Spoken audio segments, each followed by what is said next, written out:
আমরা এই তদন্তে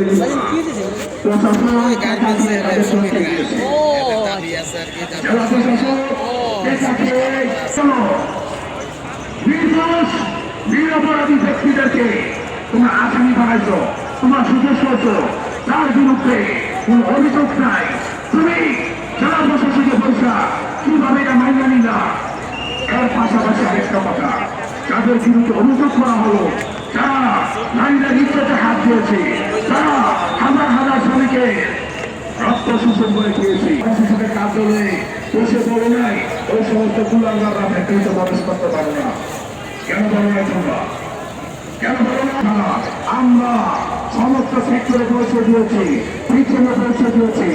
এতগুলো জায়গায় অভিযোগ দেওয়ার পরে তোমরা পিছিয়ে পিছিয়ে বলে বসে কেন বললে না? এই সমস্ত কুলাঙ্গাররা তারা নারীদের।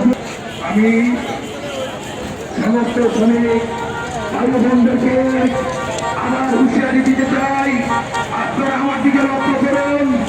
আমি শ্রমিক আমরা আবার আনুষ্ঠানিক হয়ে যেতে চাই, ঠিক না? আমি প্রশাসনকে হুঁশিয়ারি করে বলতে চাই,